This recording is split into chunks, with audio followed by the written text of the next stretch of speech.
Comentando a lição de sexta-feira, 1º de agosto de 2025. Resumo e aplicação espiritual.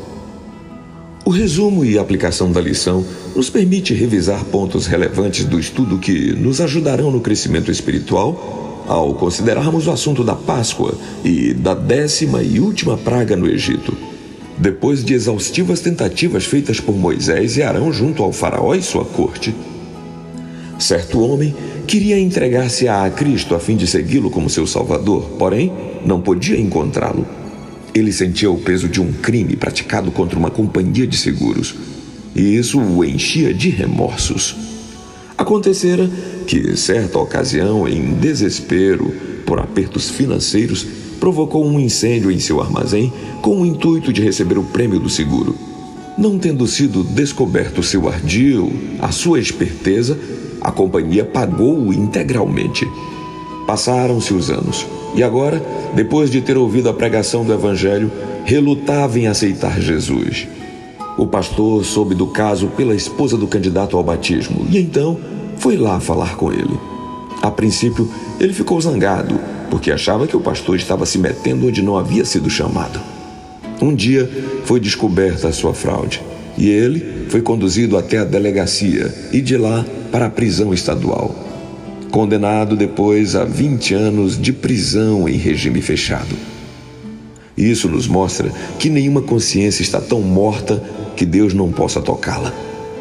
Faraó poderia ter cedido desde o primeiro sinal, mas, como se achava um Deus, disse a Moisés: "Quem é o Senhor para que eu obedeça? Eu não conheço." Veja Êxodo capítulo 5, versículo 2. O importante nessa história é que Deus sempre avisa, sempre dá o alerta, porque não quer ver o ser humano sofrendo consequências por causa de suas más escolhas.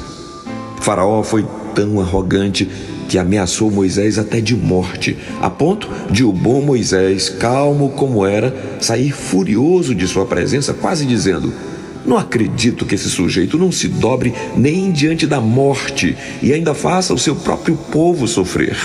É muito teimoso." A Páscoa foi anunciada como um ritual de despedida da escravidão e símbolo de proteção e libertação através do sangue do Cordeiro, colocado nas ombreiras das portas. O sangue representava o que João Batista iria declarar nessas palavras: "Eis o Cordeiro de Deus que tira o pecado do mundo", em São João capítulo 1, versículo 29. A verdadeira Páscoa, a que nos liberta da escravidão do pecado. Louvado seja! Deus sabia que o momento seria tão marcante que ordenou ao povo que contasse aos filhos, parentes e netos no futuro a história da libertação, a história da proteção e da presença divina entre eles na caminhada desde o Egito até a terra prometida. O juízo divino foi anunciado e, pela fé, os israelitas se prepararam e foram justificados pelo sangue do Cordeiro morto. Isso mostra que nosso comportamento tem consequências reais para a salvação ou perdição. Que Deus continue nos abençoando e nos dando a esperança de sua proteção no tempo do fim, quando o seu povo, que guarda os mandamentos de Deus e tem a fé em Jesus, seja protegido do dragão, das bestas e do falso profeta. Portanto, fiquemos com Deus e na paz do Espírito Santo. Clamei a Deus com a minha voz e Ele inclinou para mim os ouvidos. Salmo 77, verso 1. E que Deus nos abençoe.